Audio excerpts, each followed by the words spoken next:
Remember when all these liberals were telling you the economy was actually good during the election? Have I got a surprise for you?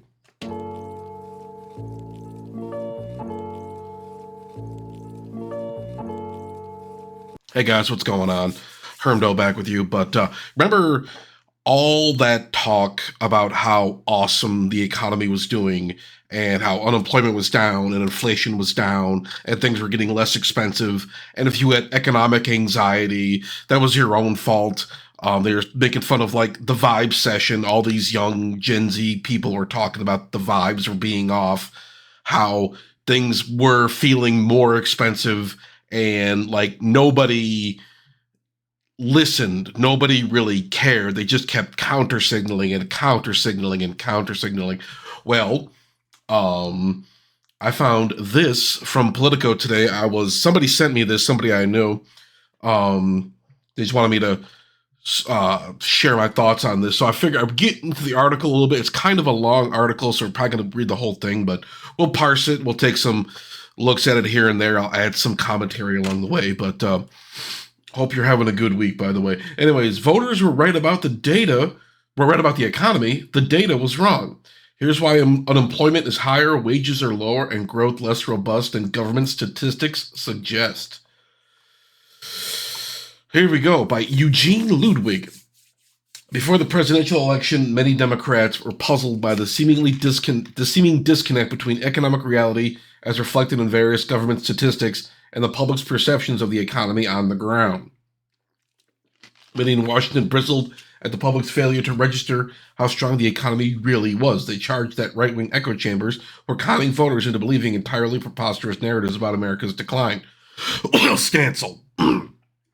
What they rarely considered was whether something else might be responsible for the disconnect, whether, for instance, government statistics were fundamentally flawed. What if the numbers supporting the case for broad-based prosperity were themselves misrepresentations? What if, in fact, darker assessments of the economy were more authentically tethered to reality? On some level, I relate to underlying frustrations having served as comptroller for the currency gap. Okay, la la la la. He kind of just talks about himself a little bit here.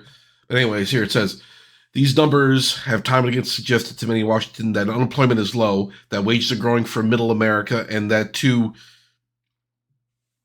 a greater or lesser degree, economic growth is lifting all boats up year upon year. But when traveling the country, I've encountered something very different. Cities that appeared increasingly seedy, regions that seemed derelict. Driving out of the office each day in Washington, I noted the homeless encampment fixed outside the Federal Reserve itself, and I began to detect a second pattern. Inside and outside D.C. alike, Democrats on the whole seemed much more inclined to believe what the economic indicators reported. Republicans, by contrast, seemed more inclined to believe what they were seeing with their own eyes. It's Politico admitting this. This is pretty big. This is pretty big. It's definitely a vibe shift. These guys would have gone with it. You know, Biden's out of the office now, so, you know, you don't feel necessarily inclined to defend him anymore. I don't know if this is a Biden thing. A lot of people, a lot of Biden surrogates felt the need to just kind of defend him breathlessly. I made a video about it. This video I made talking about all these Biden chills and how obnoxious they were. But yeah, let's get into it a little bit more. The nation's capital, this gap in perception has had profound implications for decades. A small cohort of federal agencies have reported many of the same economic statistics using fundamentally the same methodology or relying on the same sources at the same appointed times. Rarely has everyone ever asked, oh, shit, lost my place. Rarely has anyone ever asked whether the figures they release hew to reality. Given my newfound skepticism, I decided several years ago to gather a team of researchers in the rubric of the Ludwig Institute for Shared Economic Prosperity to delve deeply into some of the most frequently cited headline statistics. What we uncovered shocked us. The bottom line is, for 20 years or more, including the months prior to the election, voter perception was more reflective of reality than the incumbent statistics. Our research revealed that the data collected by various agencies is largely accurate. Moreover, the people staffing those agencies are talented and well-intentioned, but the filters used to compute the headline statistics are flawed. As a result, they paint a much rosier picture of reality than bears out on the ground. So yeah, you can see this. All these people, it's like, hey, go outside, touch grass. You'll see things aren't that bad. If you live in a low-income area or you live in some of these cities, some of these urban areas, even in the suburbs, Hold on. Ricola. But you'll see a lot of rot, a lot of homelessness, a lot of poverty, a lot of poverty. I live in a pretty poor area, and I'm not making like a judgment on these people who are poor. Hey, I'm struggling myself in some ways, but you can really tell people just do not have two dimes to rub together anymore. It's definitely more than just a vibe. People are really feeling the squeeze. And it's about time somebody finally admitted this. And credit to Politico. They finally went out there. This is the unpopular line. Well, of course, now that Trump's in office, they're probably going to be like, yeah, the economy sucks now. But regardless, hey, they're admitting it. But at least they're admitting it. They're saying, like, hey, under the Biden administration, things were pretty bad too. You know, voters were right about it. They're admitting, hey, voters were right.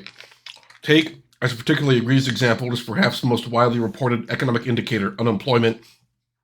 Known to experts as the U3, the number misleads in several ways. First, it counts as employed the millions of people who are unwillingly underemployed. That is, people who, for example, work only a few hours each week while searching for a full-time job. Second, it does not take into account many Americans who have been so discouraged that they are no longer trying to find a job. Yeah, a lot of guys, and I know some of us might hate Jimmy Dore, but he was pointing this out too, how inaccurate the U3 was, because there's a big contingent of guys, of young dudes, and women as well, who are so disillusioned by job hunting, they just don't bother doing it anymore. It's pretty stark. It's pretty bad, but it's a big. I think it's like 7 million people or something.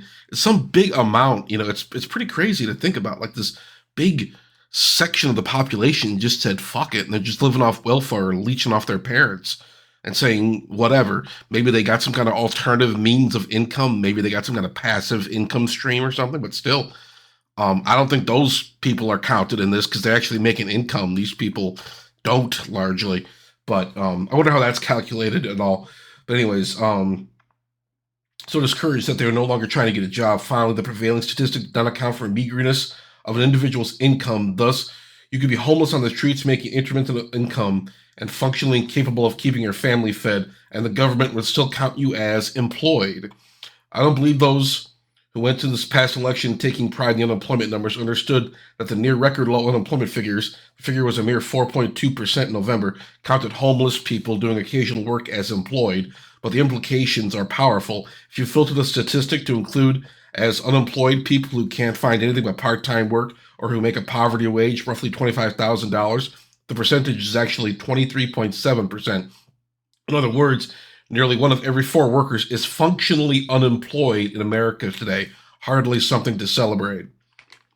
That blows my mind. I didn't know it was that high. I figured it was maybe like 12 to 15%. That's insane. So, like, accounting for people who, like, don't have homes, like the working poor, and accounting for, like, homeless people that, I mean, they were, like, juicing the numbers, homeless people with jobs. But these people don't have houses to live in. I hear these stories all the time. I saw this documentary. There was this guy down in Florida. He lost his job. He was like a computer programmer or something. And he had 6 kids. They were living in tents in this parking lot. He was working, but he was only making like $9 an hour.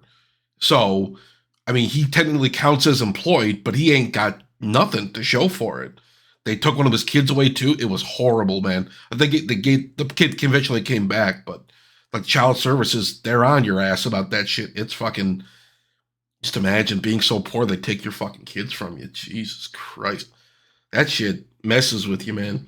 Anyways, the picture is similarly misleading when examining the methodology used to track how many Americans are earning, how much Americans are earning.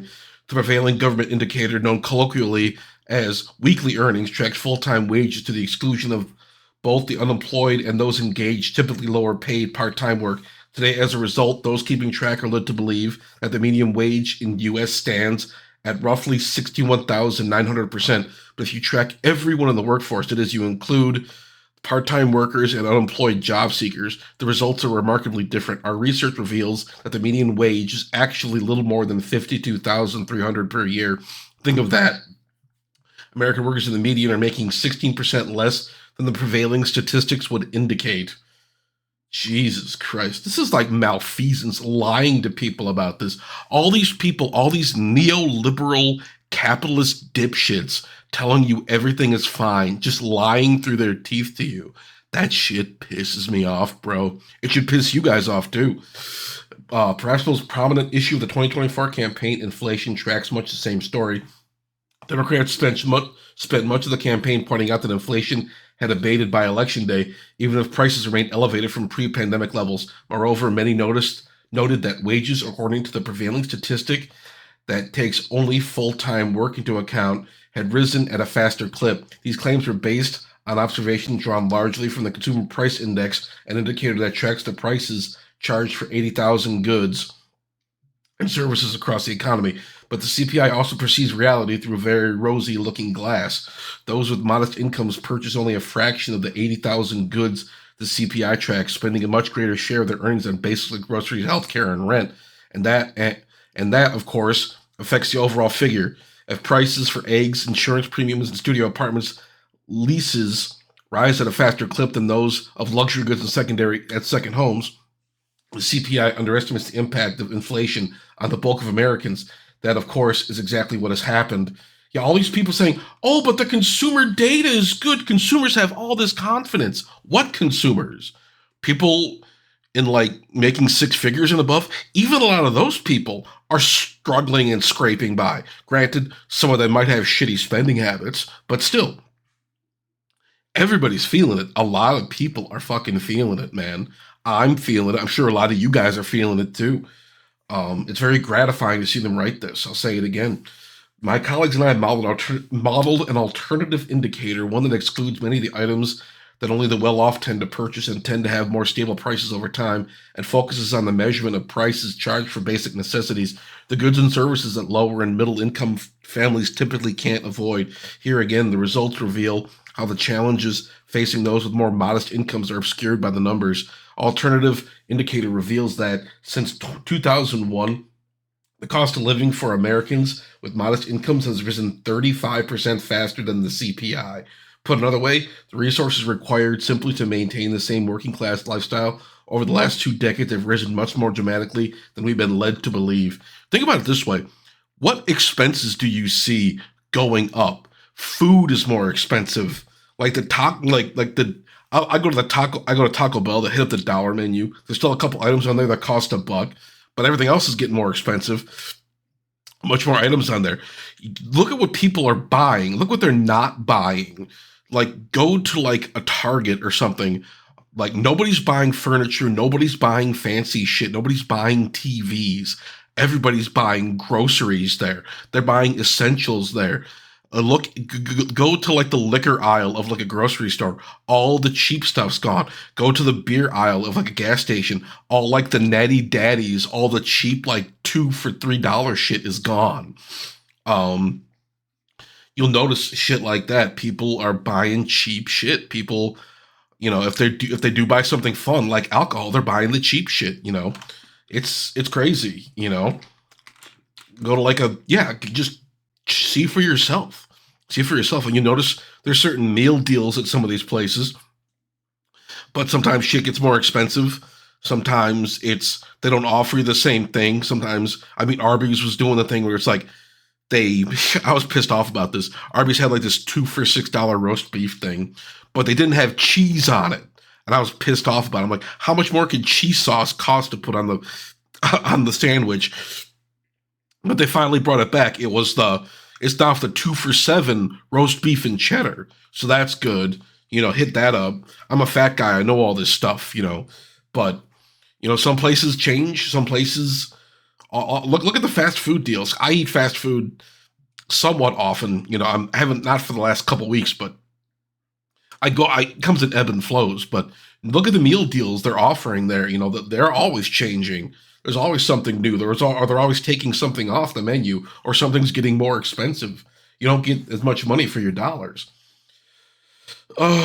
This effect, of course, was particularly intense in the wake of the pandemic. In 2023 alone, the CPI indicated the inflation has driven up prices by 4.1%, but the true cost of living as measured by our research rose more than twice as much, a full 9.4%, and that laid bare the oft-quoted riposte if I'm saying that right, repost that wage gains outpaced inflation during the crisis following COVID-19. When a more targeted measure of inflation was set atop a more accurate measure of weekly earnings, it immediately becomes clear that purchasing power fell at the median by 4.3% in 2023. Again, whatever anyone may have claimed from the prevailing statistics during the run up to the 2024 election, reality was drastically more dire for the great majority of Americans.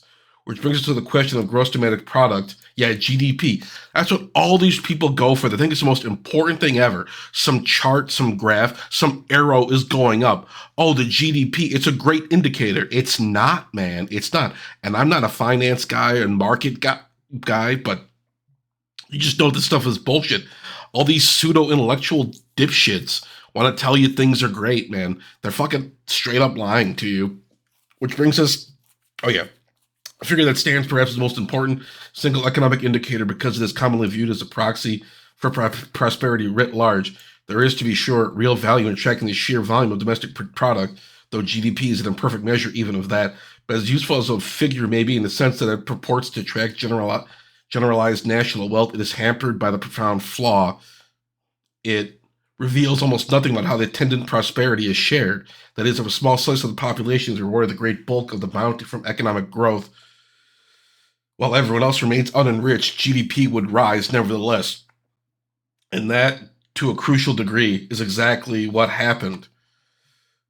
Here, the aggregate measure of GDP has hidden the reality that a more modest societal split has grown into an economic chasm. Since 2013, Americans with bachelor's or more advanced degrees have, in the aggregate, seen their material well-being improve. By the Federal Reserve's estimate, yeah, it's all about the earning power. It's about class. It's about education and stuff like that. I'm not begrudging people their success, but there's a lot of people without college educations, people who depend on like entry-level work, and people who depend on getting raises and desperately need raises to be wages to be raised.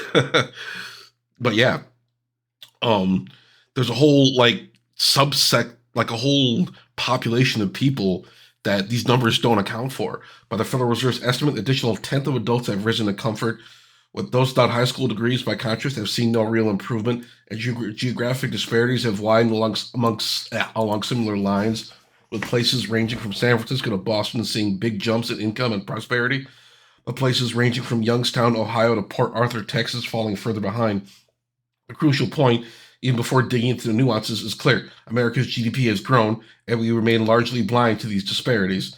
Take all these statistical discrepancies together, we have here is a collection of economic indicators that all point to the same misleading direction. They all shroud the reality faced by middle and lower income households. The problem isn't that some Americans didn't come out ahead after 4 years of Bidenomics. Some did. It's that, for the most part, those living in more modest circumstances have endured at least 20 years of setbacks, and the last 4 years did not turn things around enough for the lower 60% of American income earners. To be fair, the prevailing indicators aren't without merit. It is, for example, useful to know how the wages of full-time employees have evolved. The challenge, quite separate from the quibbling with the talented people working to tell the nation's economic story, is to provide policymakers with the full picture of the reality faced by the bulk of the population. What we need is to find new ways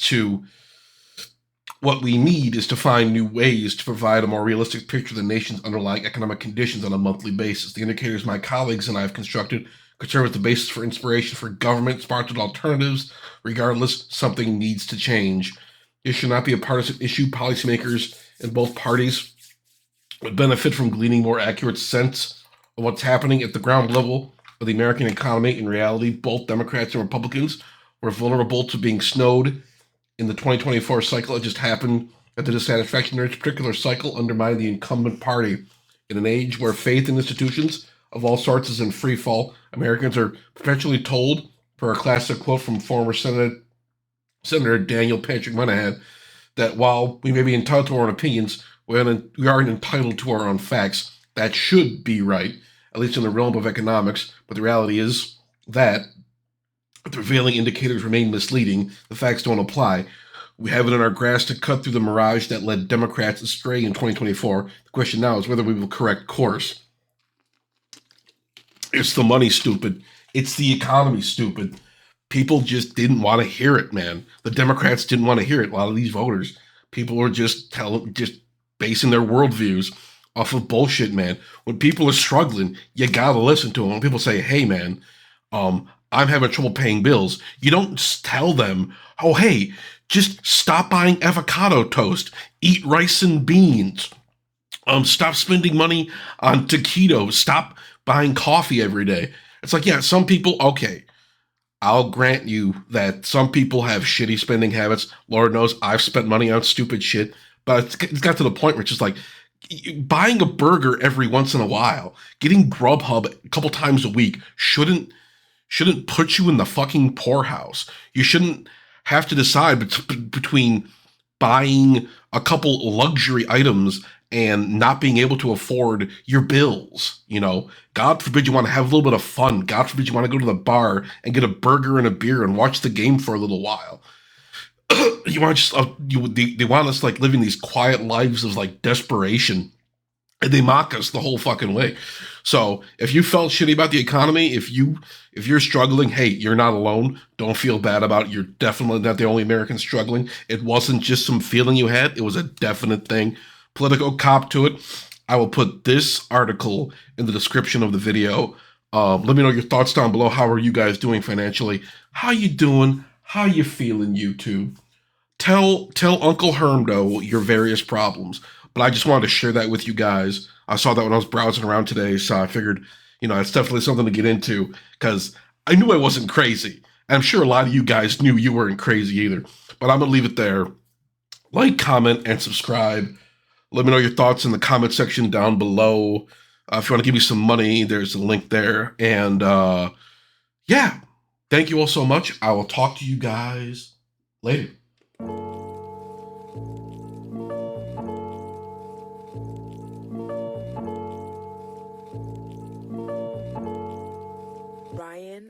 Little.